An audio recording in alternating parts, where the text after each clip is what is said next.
สบายดีเมื่อทุกคนไอทีรีวิวเฮาสำหรับคลิปวิดีโอตัวนี้จะมาแนะนำวิธีการแอดภาษาลาวเข้าเครื่องสำหรับระบบของ Android สำหรับตัวที่เฮากำลังรีวิวอยู่นี่จะเป็น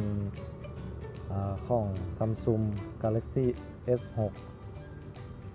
คือแปลว่าเฮาจะพิมพ์ภาษาลาวแล้วมันบ่มีนะเวลาที่เฮา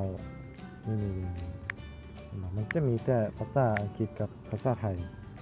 ถ้าเฮาอยากเพิ่มภาษาลาวเข้าไปก็มาเฮ็ดตาม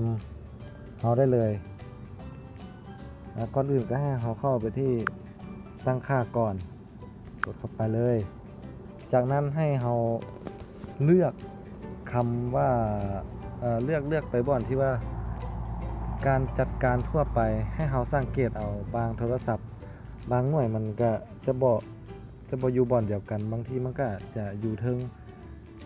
คือสำหรับรุ่นนี้มันจะอยู่บ่อนนี้นี่มันจะเขียนว่าการจัดการทั่วไป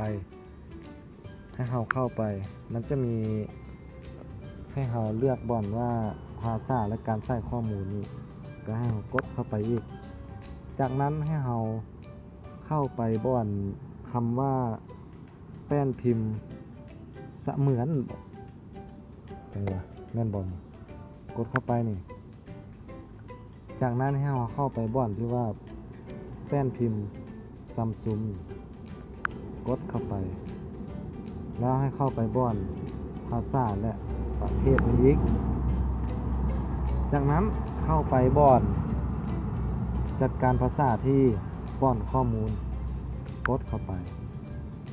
ให้เราเลื่อนมาซอกภาษาลาวนี่วันนี้นี่ลาวนี่ก็ให้เรากดเปิดไปเลยกดแบบนี้เด้อถือว่าได้แล้วนี่ให้กดกลับมาเบิ่งนี่จากเมื่อกี้ภาษามันจะมีแต่2ตัวจะเป็นไทยกับอังกฤษวันนี้มันจะเพิ่มอีกตัวนึงเป็นลาวนี่เมื่อเราเพิ่มสิแล้วเราก็มาลองเทสเบิ่งเลยว่ามันจะพิมพ์ภาษาลาวได้แท้บ่ก็ให้เราเข้าพิมพ์เบิ่งนี่เป็นภาษาอังกฤษเนาะภาษาไทยเห็นบ่เป็นภาษาลาวละถ้าหากว่าคลิปวิดีโอตัวนี้มันมีประโยชน์ถ้าคลิปวิดีโอนี้เป็นประโยชน์ก็ให้เฮา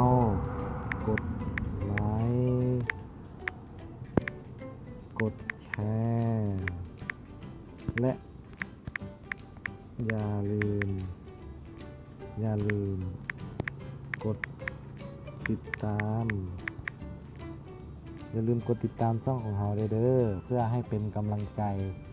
ให้เฮาได้เฮ็ดคลิปวิดีโอตัวใหม่เรื่อยๆขอบใจ